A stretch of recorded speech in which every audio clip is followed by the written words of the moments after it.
नमस्कार। उत्तर प्रदेश के बाराबंकी से खबर है जो हम आपके सामने बताएंगे कि एलयूसीसी कंपनी के फ्रॉड मामले में 2 गिरफ्तार किए गए हैं। सिंगरौली गौसपुर में कोतवाली बद्दोसराय पुलिस और स्वेट सर्विलांस की टीम ने मिलकर ये कार्रवाई की है। बाराबंकी में फर्जी कंपनी यानी एलयूसीसी वही समीर अग्रवाल और जैन वाली जो ललितपुर, टीकमगढ़, इंदौर और देश के अलग अलग हिस्सों में यूँ कहें 16 राज्यों के 100 से ज़्यादा जिलों में फ्रॉड कर रही थी।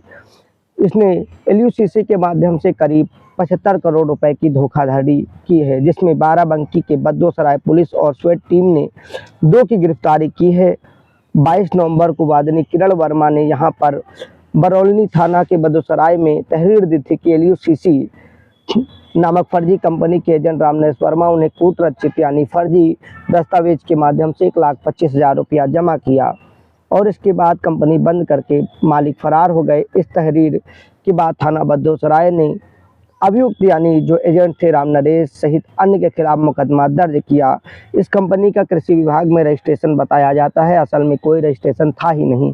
इसी वजह से इसमें कार्रवाई हुई। एलयूसीसी ललितपुर समेत देश के अलग अलग हिस्सों में करोड़ों का फ्रॉड कर चुकी है और लाखों लोग इससे अलग अलग नाम से कंपनी चला के प्रभावित किए गए हैं। इसमें एलयूसीसी है, एलजेसीसी है, ऑप्शन 1 है, स्वामी विवेकानंद है, लाइस्टेंस फाइनेंस है, तमाम नाम है।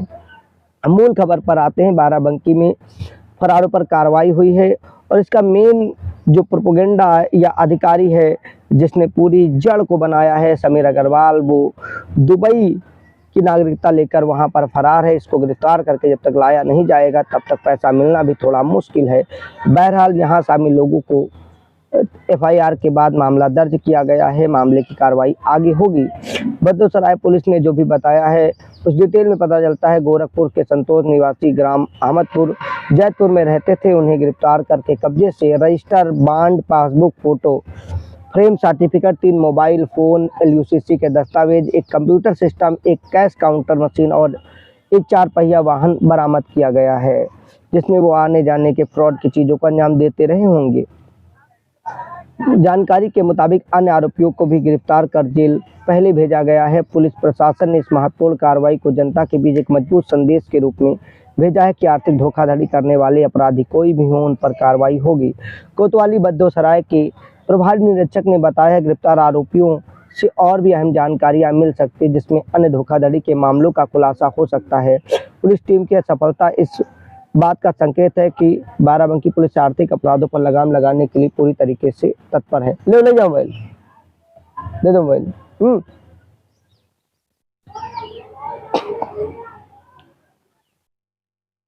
बात एलयूसीसी चिटफंड फ्रॉड की जाए तो इसने अलग अलग नामों से देश के अलग अलग हिस्सों में फ्रॉड किया है। बाराबंकी क्या यूपी की राजधानी लखनऊ, लखीमपुर खीरी और उत्तराखंड से लेकर तमाम जगह पर। ललितपुर में इसका सबसे बड़े फ्रॉड आया। हालांकि शुरुआत इंदौर से हुई जब एलजेसीसी पर कार्रवाई हुई। उससे पहले स्वामी विवेकानंद, फिर ऑप्शन 1 और तमाम जगह पर नाम बदल बदल कर फ्रॉड किए गए।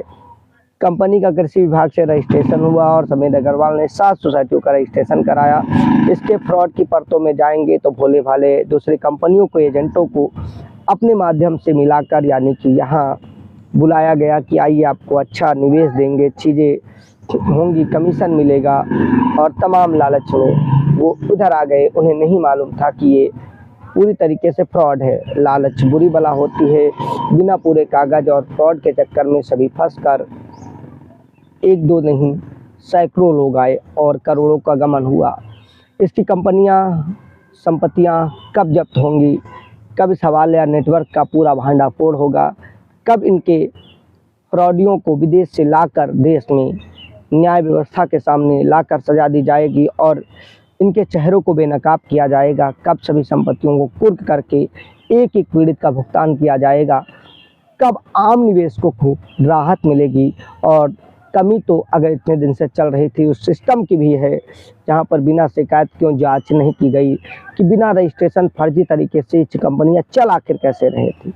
कोई ना कोई तो मिला रहा होगा, कहीं ना कहीं तो चीज़ें जाती आती रही होंगी। आखिर इसमें कमी किसकी है? खुफिया तंत्र की है, चीज़ों की है। अगर इस तरीके से लोगों के साथ धोखाधड़ी बड़े स्तर पर जारी थी तो इसका जिम्मेदार कौन है? बहरहाल फ्रॉडिया तो फ्रॉड से चूकेंगे नहीं लेकिन जिनकी जिम्मेदारी है लोगों को ऐसे फ्रॉड अपराध से बचाना, वाकई में वो कितने सतर्क थे। अगर सिंपल चीज़ें खुलेआम इस तरीके से फ्रॉड चलाया जा सकता है तो हम आपकी आर्थिक स्थिति या फ्रॉड से बचने के लिए जो हमारी संस्थानें हैं वो कितनी सतर्क हैं, उनकी भी पोल खुलती है। पूरे मामले की निष्पक्ष गंभीरता से जांच हो, जो भी दोषी हो उन पर कड़ी कार्रवाई होनी चाहिए।